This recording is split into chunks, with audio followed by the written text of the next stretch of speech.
20 horas. Nós vamos começar. Uma boa noite para todos do 24º seu que estiverem ouvindo, ou de outros seus, ou de outras casas espíritas. Que bom que vocês estão conosco nessa noite, para a gente fazer algumas reflexões. Sejam todos bem-vindos. O nosso amigo Carlão já deu as caras ali, que está ali conosco. Então, vamos ler uma página do livro Renovando Atitudes. É de Francisco do Espírito Santo Neto, pelo Espírito de Amédio. Perfeição versus perfeccionismo. E se vós não saudardes, senão vossos irmãos, que fazeis nisso mais que os outros? Os pagãos não fazem também? Sede, pois, vós outros, perfeito como vosso Pai Celestial é perfeito. Capítulo 17, item 1 do Evangelho segundo o Espiritismo. Muito obrigado, Carlos.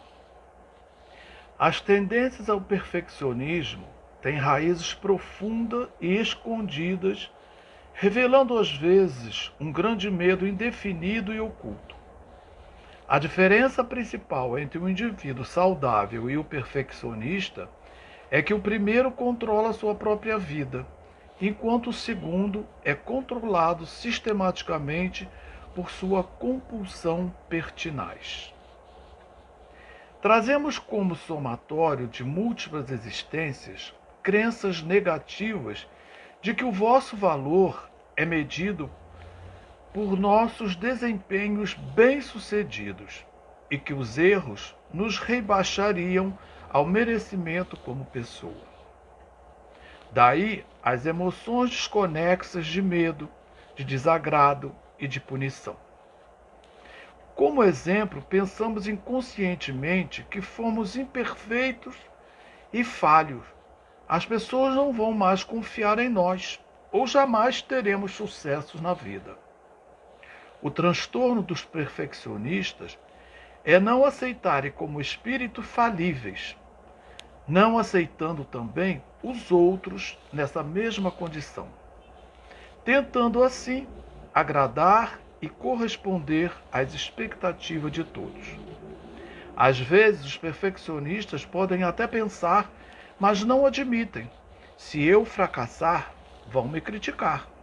Em outras ocasiões, insistem em dizer que não pensam assim, demonstrando, porém, o contrário, pois ficam profundamente descontrolados quando cometem um erro. Certas fixações pelo desempenho perfeito são necessidades de aprovação e carinho que nasceram durante a infância. Se você não fizer tudo certinho, a mamãe e o papai não vai gostar mais de você. São vozes do passado que ecoam até hoje nas mentes perfeccionistas. Esses distúrbios de comportamento levam em muitas situações os indivíduos a uma lentidão superlativa para fazer as coisas. Querem fazer tudo com tantos detalhes e precisão que acabam sempre fazendo nada. Outros são conhecidos pelo nome de proteladores, ou seja, adiam sistematicamente a ação por temerem um desempenho imperfeito. Por exemplo, se começam a apontar um lápis, levam o objetivo à destruição em alguns minutos, pela busca milimétrica da perfeição. Outros sintomas ou sinais mais comuns, certas pessoas são obcecadas em dispor as coisas simetricamente, de modo que não fiquem 1 centímetro fora do lugar. Quanto mais verificam, mais querem checar e mais têm dúvidas. Os perfeccionistas necessitam ser impecáveis. Respondem a todas as perguntas, mesmo aquelas que não sabem corretamente. por possuírem desordens psíquicas, buscam incessantemente controlar a ordem exterior, vigiando comportamentos alheios como verdadeiros juízes da moral e dos costumes. Por não admitirmos o erro e por não percebermos que o único fracasso legítimo é aquele com o qual nada aprendemos, é o que os conceitos de perfeição doentiam perturbam constantemente nossa zona mental. Por isso, o erro não deve ser considerado como perda definitiva, mas apenas uma experiência de aprendizado. Sede, pois, vós outros, perfeito como vosso Pai Celestial é perfeito, disse-nos Jesus Cristo. Entretanto, não nos conclama com essa assertiva para que tomemos ares de perfeição presunçosa, e sim que nos esforcemos para um crescimento gradual no processo da vida, que nos dará oportunidade, habilidade cada vez mais e melhores. Somos todos convocados pelo Mestre ao exercício do aperfeiçoamento, mas contemos com o tempo e a prática com fatores essenciais, esquecendo a perfeição doentia, atrelada a uma determinação martirizante e desgastante, que nos faz despender enorme carga energética para manter uma aparência irrepreensível. Repensemos o texto cristão, refletindo se estamos buscando o crescimento rumo à perfeição ou se estamos simulando possuir uma santidade que não suporta sequer o toque da menor contrariedade. Eu escolhi essa lição a dedo, que é para a gente já começar a refletir no nosso tema, que é a perfeição moral. Vamos orar para que Jesus, os espíritos amigos, o meu anjo guardião e os amigos do 24º espirituais nos inspire para que a gente possa trazer nessa noite reflexões sinceras, úteis, que calem fundo no nosso coração e que a gente possa fazer uma reflexão, mas colocar em prática o que for possível para que a gente possa caminhar no progresso evolutivo individual nosso, mas também coletivo de todos aqueles que nos cercam, no nosso lar, na casa espírita, no nosso trabalho, aonde quer que a gente se situe. Que Jesus nos abençoe e que Ele possa estar conosco na noite de hoje. Que assim seja. Bom, mais uma vez eu dou bem-vindo aos nossos amigos que estão conosco, né, nessa noite, nessa live. Nós praticamente vamos usar o livro da Gênese, o livro dos Espíritos e de Jackson de Camargo, O Caminho das Virtudes. Esses são os 3 livros que a gente vai se basear nas nossas conversas da noite de hoje. A gente vai começar a falar de Deus, especialmente alguns tributos. O primeiro atributo de Deus é de ser criador.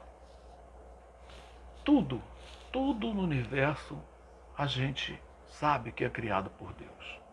Então, Ele é todo poderoso, Ele cria, conforme Jesus disse, que meu Pai está sempre criando, não é? E Ele foi que nos criou. A outra que a gente nunca pode duvidar é a bondade de Deus. A bondade de Deus em todos os aspectos. Hoje a gente estava falando de promessa, né? Eu estava conversando com um padre e falando de promessa, que a minha mãe gosta de fazer promessa, mas faz promessa para os outros. E ele também ele estava corroborando comigo que a gente que deve se fazer promessa para a gente. Bom, quem faz, né? Eu, particularmente, não faço e os espíritas não têm o hábito de fazer promessa. Porque a gente sabe que Deus é Pai. Ele sabe o que é bom para nós. Né? Tudo que a gente precisa, se for possível, Ele nos dá. Então, Deus é bom. Jesus veio aqui para modificar aquela questão de Deus ser um padrasto. Diz que Deus é bom, Deus é Pai. Não é? A gente imagina que todo pai é uma criatura bondosa. E outro, que Deus é justo. Não é? Ele sempre nos trata com justiça. A gente sempre tem o que merece. Não é? O que não merece, o que a gente não merece, é obra nossa. Não é? É obra nossa. E na concepção de Jesus, como a gente viu na lição, Deus é perfeito. Porque ele diz, né? Sede perfeito como é perfeito o vosso Pai que está nos céus. Essas são as atribuições de Deus. Não é? Na questão 625, quando a gente fala de perfeição, que a gente não entende ainda o que é perfeição,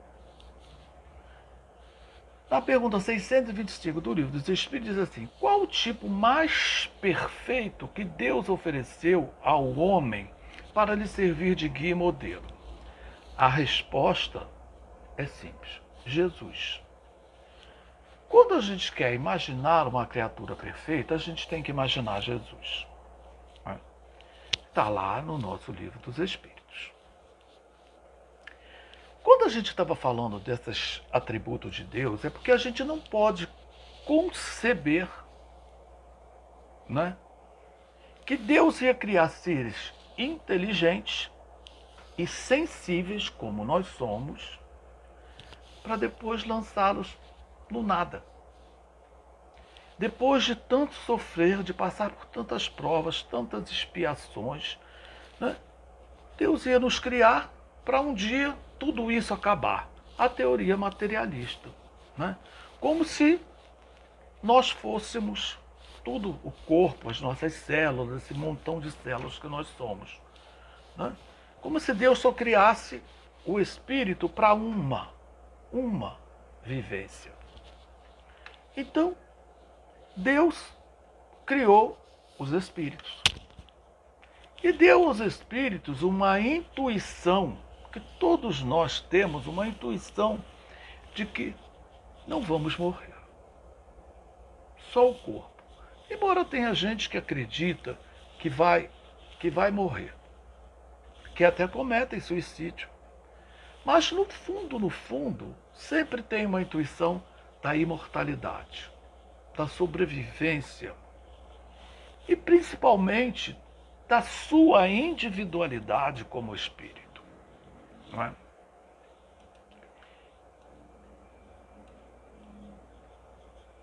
A gente sabe que está lá, na Gênesis, no capítulo 11, e na questão 115 do Livro dos Espíritos, que todos procedem do mesmo ponto de partida. Todos os espíritos são criados simples e ignorantes. Todos, pelas suas atividades individuais, todos nós vamos atingir um grau máximo, que é a perfeição. Todos nós vamos chegar lá. Mas embora esse caminho não seja igual para todos nós. Nós temos o livre-arbítrio nesse caminho da simplicidade para a ignorância, para chegar à perfeição. Nós temos um caminho longo e temos uma liberdade. A liberdade de escolher tudo aquilo, todas as nossas atitudes, tudo aquilo que a gente faz. Né? E Deus não ia dotar, se fosse uma questão de uma vida, um espírito mais inteligente do que o outro. Um deficiente e outro perfeito. Não ia, né? As diferenças que a gente vê nas nossas vidas. Deus não ia. Qual seria, né? Como é que poderia a gente pensar que um corpo, né? Um corpo defeituoso e outro perfeito, Deus criou para viver somente uma vida.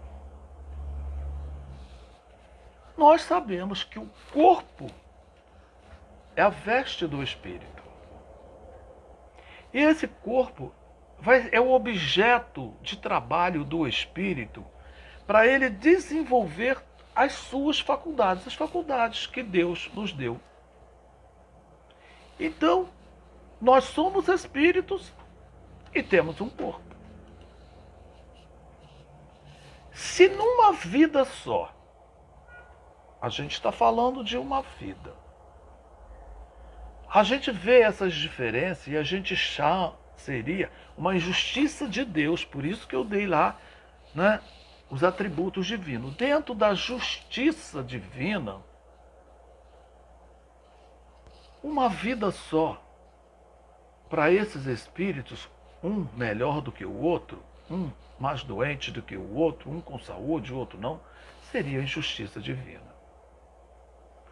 Mas como Deus, nós acreditamos que Deus, Ele é Pai, Ele é justo, Ele nos deu a reencarnação. O princípio da reencarnação, ela é necessária para esse progresso que saído da ignorância e da simplicidade para um objetivo que é a perfeição. Nós temos esse trajeto e Deus não disse assim, vocês têm esse tempo para chegar lá. Não.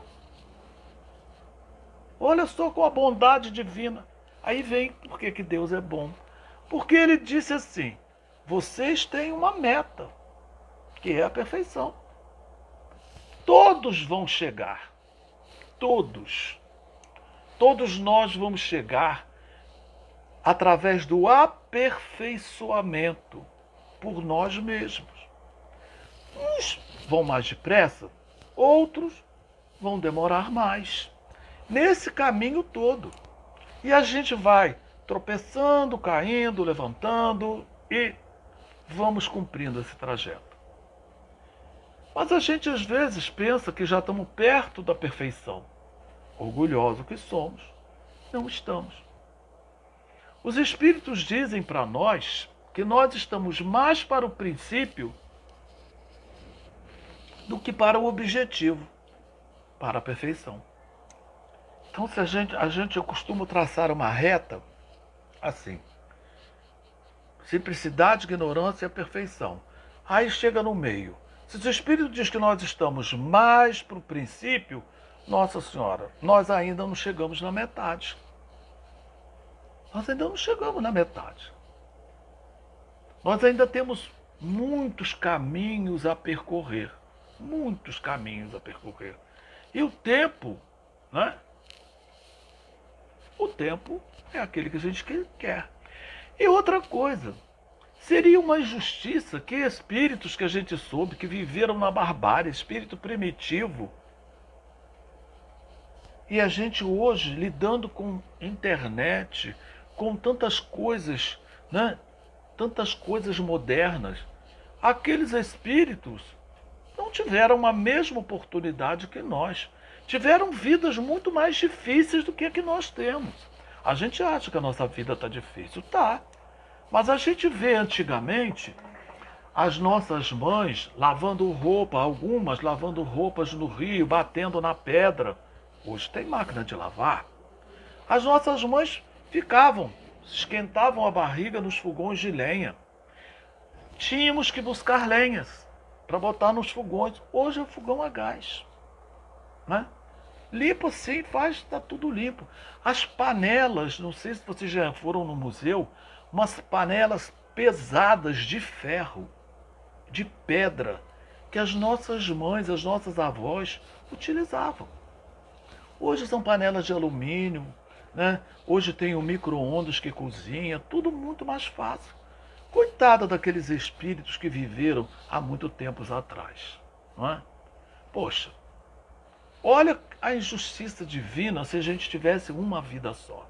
Então, a reencarnação é o instrumento que nós temos para esse aperfeiçoamento do espírito. Não é? E a gente sabe que, então, nesse mundo em que vivemos, nós, pela nossa escolha, pela nossa liberdade de escolher que atitude vamos tomar, nós temos espírito em diversos níveis evolutivos. A Terra, ela se transforma para nós numa escola com alunos de diferentes estágios, né? Por isso que a gente vê uma discrepância entre pessoas boas e pessoas ruins. Pessoas que são más e pessoas que são boas. A gente vê nos noticiários aí as questões das pessoas. Pais que matam filhos, né, que jogam pela janela. Pessoas que são criminosos de aluguel, que ganham para matar as pessoas sem sentimento nenhum. Uma vez eu ouvi uma entrevista com um matador profissional que ele disse que o pior para ele foi matar o primeiro. Depois que ele matou o primeiro, o segundo ainda foi um pouco difícil, mas depois foi com uma facilidade terrível. Então ainda temos esses tipos de pessoas, não é? Os grandes valores, se nós estamos mais para o começo do que para o objetivo, estamos menos na metade, isso significa que os nossos valores mesmo, ainda não desabrocharam, né? Ainda não foram, mas que vão desabrochar um dia, não é? A gente vê hoje o desenvolvimento do progresso intelectual. Tudo isso que a gente falou. E outra coisa, a internet. Mas agora, nesse período de pandemia, que nós estamos mais usando as redes sociais. A gente hoje vê que o celular, ele substitui tanta coisa que existia antigamente. Hoje um aparelhinho, ele substitui a televisão, ele substitui as cartas do correio, ele substitui o telefone, ele substitui tanta coisa que a gente faz. Hoje a gente paga as nossas contas pelo celular, não é? A gente vê as pessoas em outros continentes. Olha que beleza, não é? Tantas coisas que o celular, o relógio, todo mundo olha lá no celular, tá lá, tem um reloginho, né? A gente não precisa. Eu carrego ainda o relógio, mas muita gente carrega o celular, não é? A gente vê a notícia do tempo, se vai chover, se não vai. A gente chama uma condução. Antigamente era difícil, você tinha que ir ao ponto de táxi. Hoje você chama o Uber ou 99 ou outro aplicativo na porta da sua casa. Olha que beleza. Mas e os valores transcendentes da nossa alma, do espírito, a gente ainda não desenvolveu. Mas é por isso mesmo. Porque a inteligência tem que estar na frente. Ela tem que ir à frente. Por que ela vai na frente? Porque a gente, quando sofre, por exemplo, vou dar uma coisa. Quando nós estamos endividados, não é? Que eu vi agora há pouco na internet, isso assim, todo mundo coloca assim, em um relacionamento, está em um relacionamento com alguém. Aí eu vi assim, eu estou num relacionamento com as dívidas. Então hoje a gente vê assim, quando a gente sofre porque está endividado, a nossa inteligência capta assim, poxa, se eu estou endividado, a culpa é minha. Alguma coisa eu fiz de errado. Então eu vou fazer uma reflexão daquilo que eu fiz de errado e não vou fazer mais, para não me endividar. Porque a dívida me tira o sono, me aborrece, faz com que eu perca crédito, né, no comércio, onde quer que seja. Entendeu? Então, a inteligência vai vir na frente da questão moral para que eu possa raciocinar, para que eu possa usar da minha razão. Então, a minha perfeição, a minha perfeição moral, ela vai depender da minha inteligência. Se eu não uso a inteligência, eu vou errando, mas às vezes a gente não toma conhecimento dos nossos erros quando estamos no corpo. A gente vai ver aí na frente. Por que a gente não toma? Por causa de orgulho, por causa de vaidade. A gente não quer aceitar os nossos erros. Mas quando a gente chega no plano espiritual, que cai a ficha, aí a gente vê o que errou. Aí o que a gente faz? Pede nova oportunidade, num novo corpo, numa nova vida, para a gente reestruturar tudo aquilo que a gente desestruturou. Para a gente consertar aquilo que a gente fez. Porque todo o nosso erro, toda a nossa questão, fica na nossa consciência. Então nós estamos num momento, a gente sabe que nós estamos num momento aí de tristeza ainda. Que a gente vê que em vez de falarmos às vezes de paz, de tranquilidade, a gente gosta de ouvir notícia de violência. A gente conversa sobre violência. A gente ainda devia amar mais do que odiar, mas a gente ainda odeia bastante. Embora Jesus disse que a gente deveria amar os nossos inimigos. Não é? Nessa passagem mesmo que a gente fala de ser de perfeito, ele fala que a gente devia de amar os nossos inimigos. A gente vai para o Evangelho segundo o Espiritismo, que lá está explicando a maneira de amar os nossos inimigos. Não é?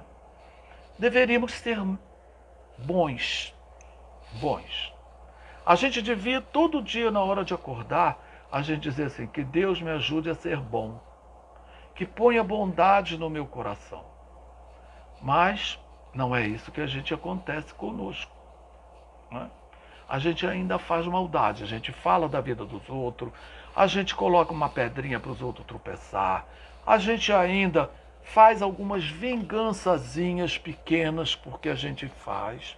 Então a gente ainda não é tão bom. Quando chamaram Jesus de bom, ele dizia que bom é o Pai que está no céu.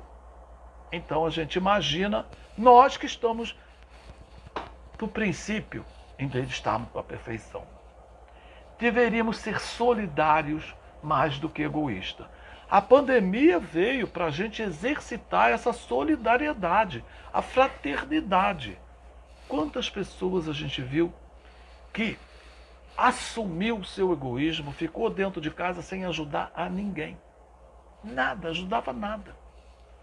Quantas pessoas perderam seu emprego? Quantas pessoas tiveram que fechar suas portas porque não houve tanta solidariedade assim? Não houve tanta fraternidade com as pessoas.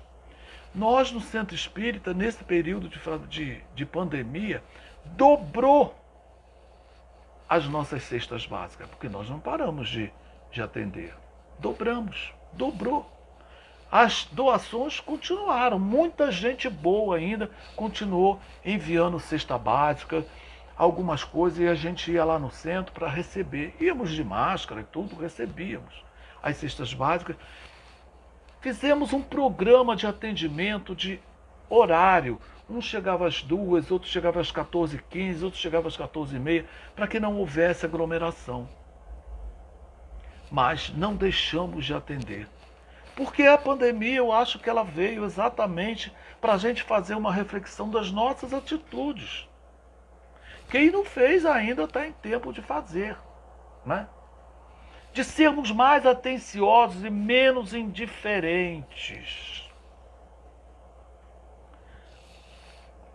Hoje, a gente estava conversando esses dias com relação à indiferença, porque nós estamos vendo muita gente na rua, principalmente lá no Rio de Janeiro, muita gente na rua pedindo.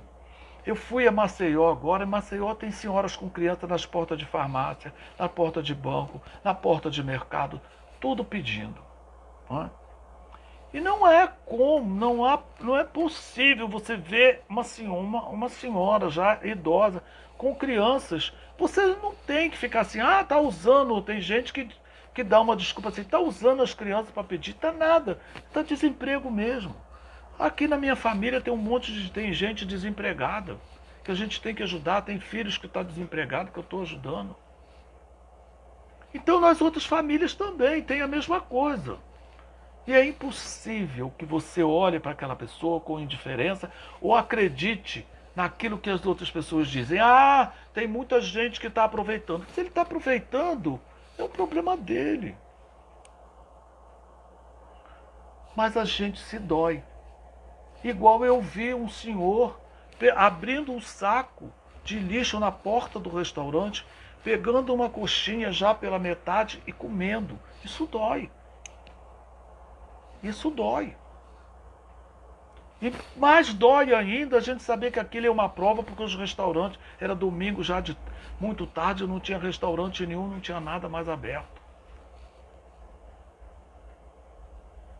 Então, a gente tem que tomar cuidado, porque nós somos espíritos.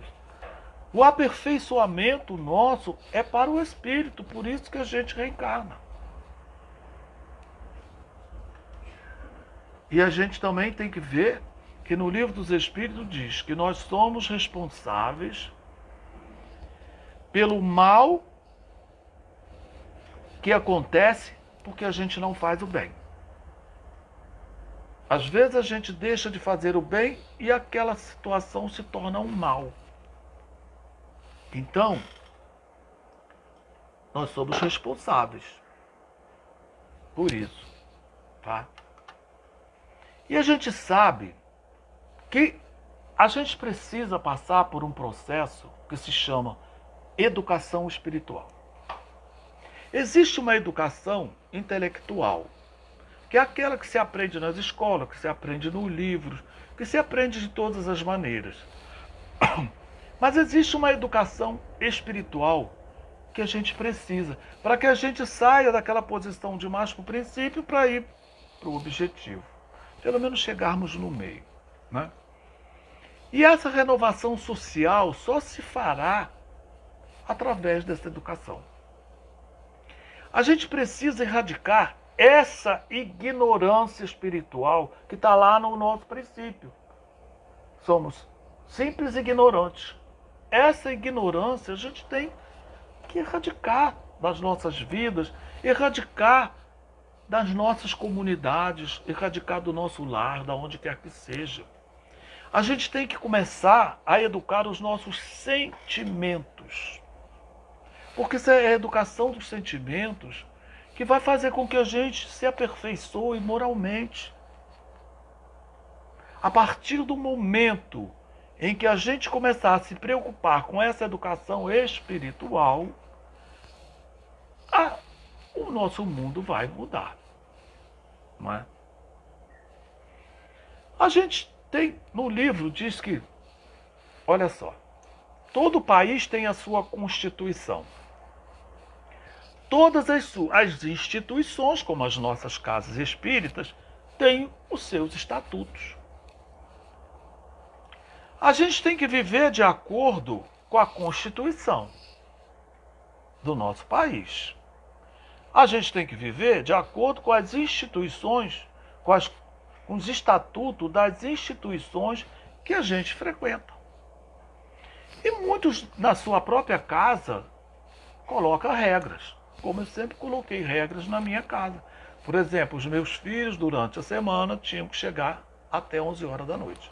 Porque estudavam à noite, saía da escola, tinha que chegar. No sábado é que eu abria a exceção para que eles chegassem mais de madrugada, para sair, para se divertir. Mas tinha. Quem chegava depois das 11 horas dormia um dia na rua para aprender. E assim aprenderam. Então nós vivemos através de regras. Os nossos trabalhos também. Aonde a gente trabalha, nós temos as regras daquilo que a gente faz, do nosso trabalho. E na questão moral da nossa vida, nós temos algumas regras? Temos. Temos. Mas como ainda estamos, voltamos, vocês vão ver eu falar muitas vezes dessa questão. Como a gente ainda está na ignorância, a gente está mais no princípio, a gente ignora. Porque existe uma questão do Livro dos Espíritos, que é 621, que diz assim: aonde está escrita a lei de Deus? Na consciência. Então nós temos a regra da questão moral. Deus colocou ela nas nossas consciências. É porque a gente não tem consciência. Né? Então, se a gente não tem consciência, a gente não toma conhecimento das leis divinas que está dentro das nossas consciências. No fundo, quando a gente toma consciência, a gente sabe o que deve e o que não deve fazer. Não é? Olha, atualmente, até a ciência já está provando que a gente tem que saber quais são as nossas atitudes. As academias de ciência já estão dizendo, já descobriu que os nossos sofrimentos é por nossa causa. Os nossos sofrimentos morais produzem males físicos e os pensamentos, as nossas emoções, os sentimentos alteram o equilíbrio moral, mental e moral das nossas. Então, todos os nossos problemas físicos e mentais é de nossa responsabilidade. Somos nós. Tem um terapeuta americano, chama-se William James, ele diz o seguinte: a maior descoberta dessa geração foi a de que o ser humano pode alterar a sua vida, alterando a sua mente. Por que altera a mente? Porque na mente é que está a lei divina. As nossas leis divinas estão nas nossas mentes. Então, à medida como a ciência está descobrindo que a nossa geração pode se viver melhor desde o momento em que a gente altere a nossa mente, quer dizer, a nossa maneira de pensar antiga. O nosso homem velho tem que se transformar num homem novo, mudando os nossos pensamentos. Não é? Tem uma outra, chamada Sylvia Bernstein, que diz assim: nós temos a liberdade de escolher os nossos estados mentais. Já a doutrina espírita diz que nós temos o livre-arbítrio para escolher tudo. Escolher as nossas atitudes. E atrás das nossas atitudes tinha que a gente fazer uma reflexão. Eu tomo ou não tomo essa atitude? Com relação ao outro, Jesus recomendou que a gente se colocasse no lugar do outro. Se eu me colocar no lugar do outro e ver que a minha atitude não é a que eu queria que alguém me fizesse, eu não vou tomar essa atitude. Olha, a ciência já está casando com Jesus. Porque se ela diz que nós temos liberdade de escolher os nossos estados mentais é o que a gente tinha que pensar antes de fazer qualquer coisa. Tem um outro inglês que escreveu no seu livro A Conquista da Felicidade, ele diz assim: diz que o ponto nevrálgico do espírito é a escolha de qualquer atitude que a gente toma.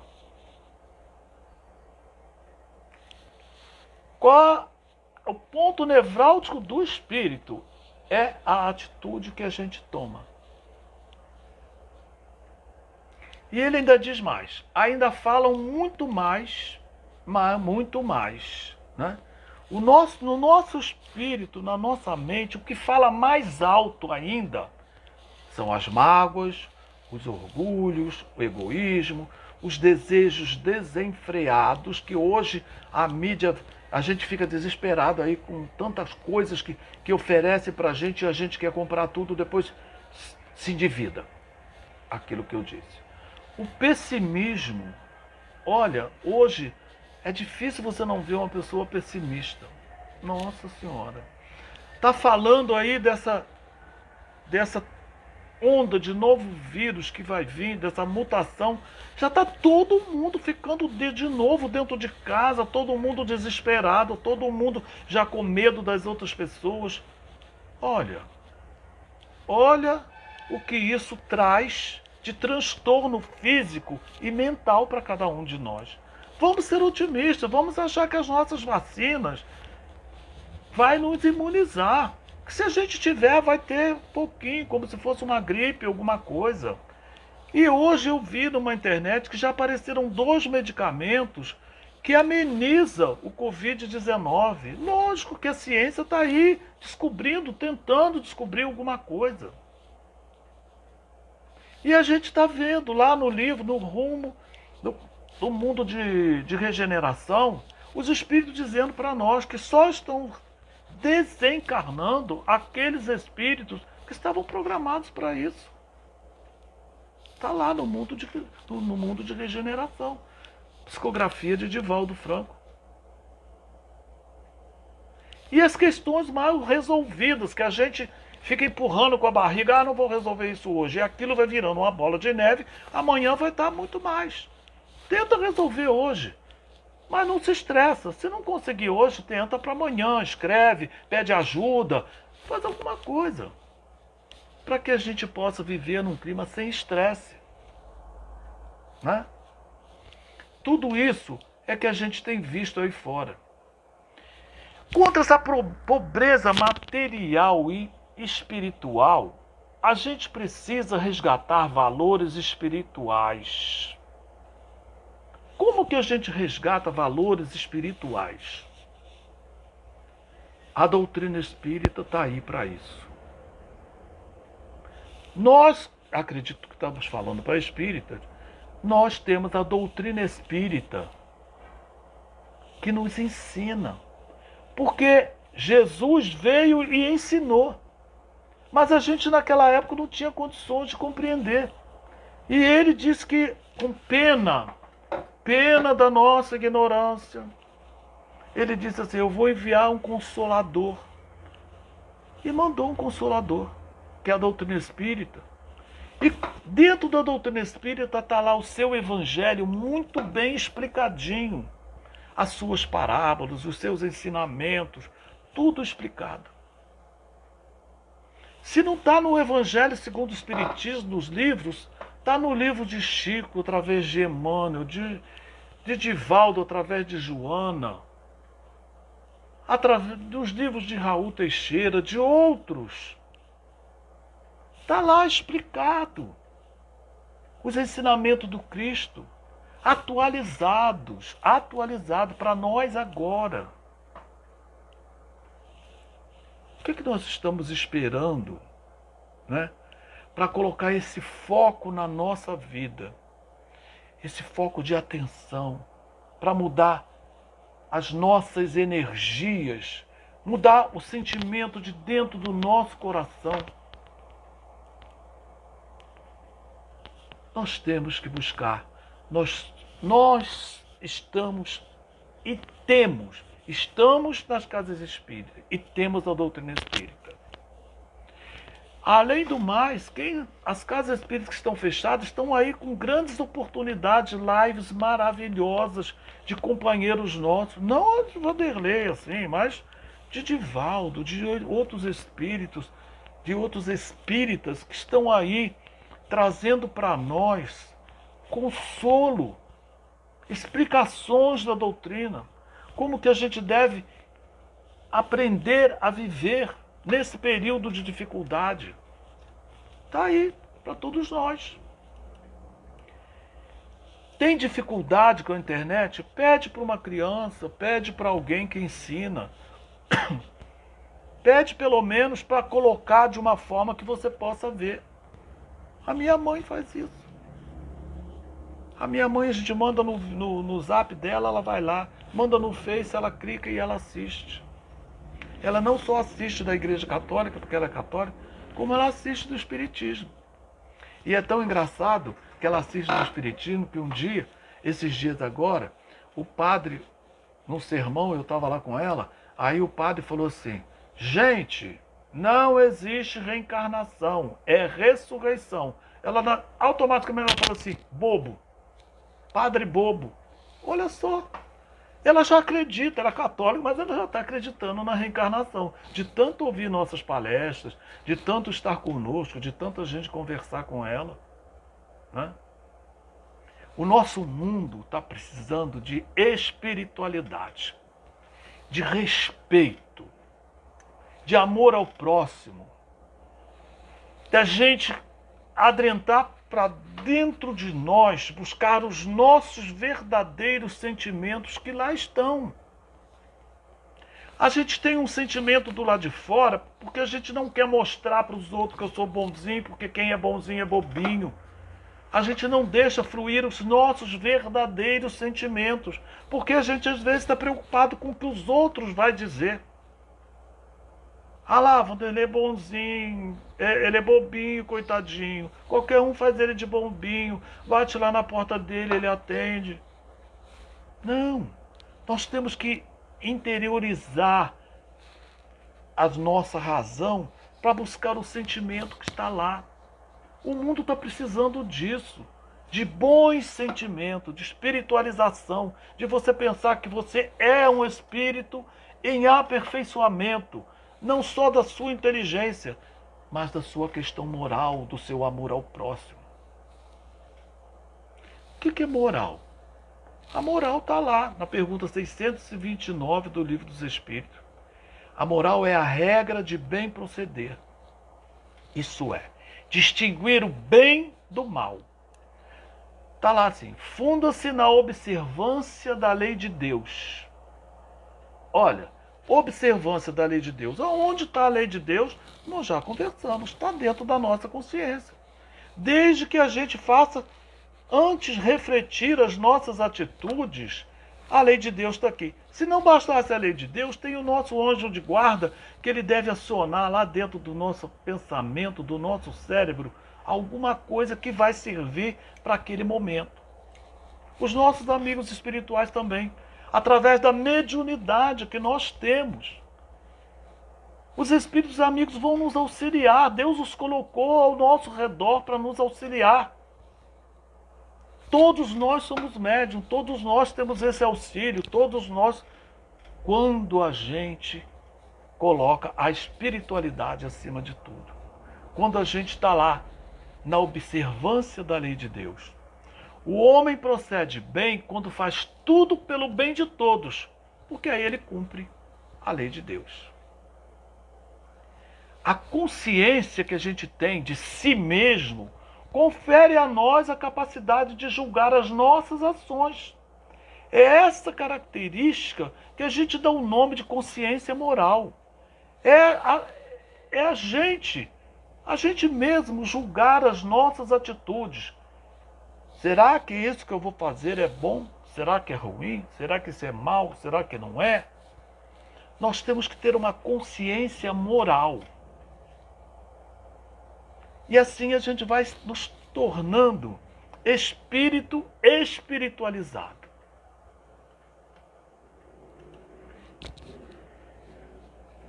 Para essa educação, para a gente chegar na consciência moral, a gente precisa da educação.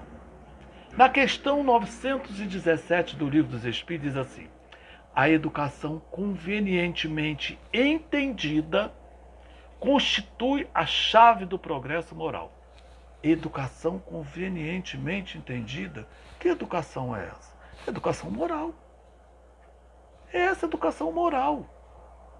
Porque à medida que eu vou me educando moralmente, Emmanuel disse que nós estamos sempre no meio.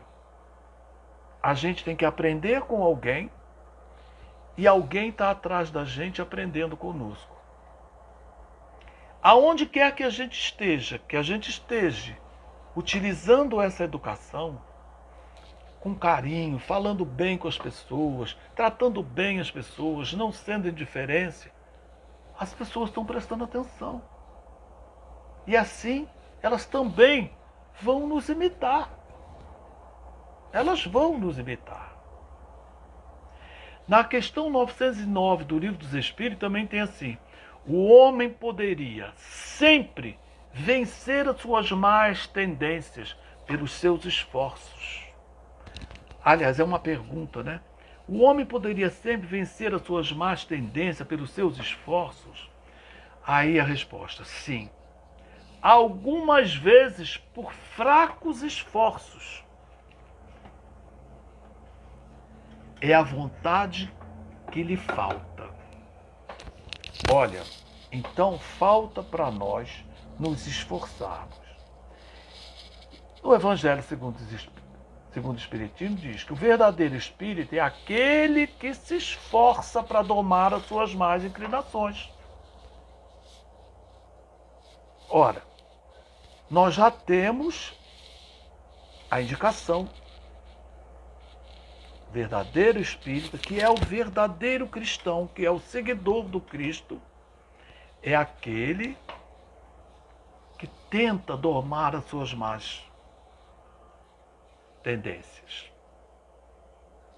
Mas ele diz lá na questão 909 que algumas vezes, se a gente tivesse um pouquinho de esforço, a gente conseguiria. Mas o que falta na gente é vontade. É vontade e o orgulho e o egoísmo, que são chagas da humanidade que nos deixam. Na Revista Espírita de 1864, também ela diz assim: o objetivo do Espiritismo é o progresso moral da humanidade. Forçosamente, deveria iluminar o grave problema da educação moral, primeira fonte de moralização das massas.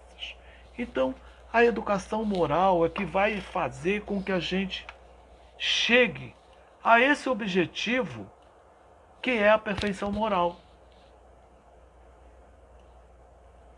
Entendeu? Então, nós temos muito que aprender com a doutrina espírita. Mas não é só aquela doutrina espírita que a gente vai na casa espírita e ouve palestra ou ouve as lives. É a doutrina espírita estudada. É aquela do grupo de estudo que está online ou já em algumas casas presenciais, onde a gente vai discutir, onde a gente vai trocar experiência, aprender boas maneiras com alguns e domar as nossas ruins, porque a gente aprendeu com o indivíduo o que ele faz. É o exercício do bem. É a visita aos hospitais, saber por que o indivíduo está doente. Né? É a gente ajudar aqueles, fazer visita àqueles que estão mais necessitados. É a gente ter paciência com os nossos familiares dentro de casa. Porque Deus colocou a pandemia e colocou a gente para viver dentro de casa. A gente está vendo a dificuldade. A dificuldade. A gente está vendo que nós não estamos ainda progredindo, porque a gente ainda está batendo de frente com os nossos familiares. Nós estamos batendo de frente. Então, meus queridos, essa perfeição moral que a gente precisa da educação moral. A educação moral, a gente já viu, que a gente tem o Cristo de modelo. A gente precisa estudar os ensinamentos e as parábolas do Cristo. E esses ensinamentos e essas parábolas do Cristo estão dentro da doutrina espírita, dentro do seu evangelho. E a doutrina espírita explicando para nós o que a gente precisa. A causa das nossas aflições, se não é nessa vida, na vida passada, nós somos reencarnacionistas. Tudo isso a doutrina espírita traz para nós. Mas a gente precisa estudá-la. A gente precisa conhecê-la. Então, meus amigos, para a gente encerrar essa nossa fala de hoje, né, eu acredito que a gente deixou essas reflexões. E eu gostaria, sim, de terminar lendo de novo na página que nós lemos no começo, sim. Somos todos convocados pelo Mestre ao exercício do aperfeiçoamento, mas contemos com o tempo e a prática com fatores essenciais, esquecendo a perfeição doentia, atrelada a uma determinação martirizante e desgastante, que nos faz despender enorme carga energética para manter uma aparência irrepreensível. Repensemos o texto cristão, refletindo se estamos buscando o crescimento rumo à perfeição ou se estamos simulando possuir uma santidade que não suporta sequer o toque da menor contrariedade. Ou seja, sermos sepulcros caiados por fora e podridão por dentro. Vamos refletir, vamos orar, vamos pedir a Jesus, o nosso modelo e nosso guia, que a gente possa aprender contigo, Mestre querido, aprender as nossas novas atitudes, nos transformando em homens de bem, em homens novos, deixando aquele homem velho que éramos há muito tempo para trás. Que possamos caminhar nessa direção que todos nós caminharemos, colocando foco nas nossas atenções, na caridade, no nosso próximo. Que a gente possa, Senhor, contar com os nossos anjos guardiões, com os nossos amigos espirituais e também com os nossos amigos encarnados que tanto nos auxiliam através das suas lives, através dos seus conselhos, através dos grandes escritores que trazem esses livros com esses pensamentos todos que a gente lê e que a gente precisa gravar. Que possamos estudar a doutrina espírita e fazer dela o nosso rumo de vida à perfeição. Que assim seja, meu Deus, que esteja conosco agora e sempre. Que assim seja. Meus queridos, o meu muito obrigado. Que a gente possa se encontrar mais vezes. Que Jesus ajude a todos nós, tá? Um beijo no coração de todos vocês.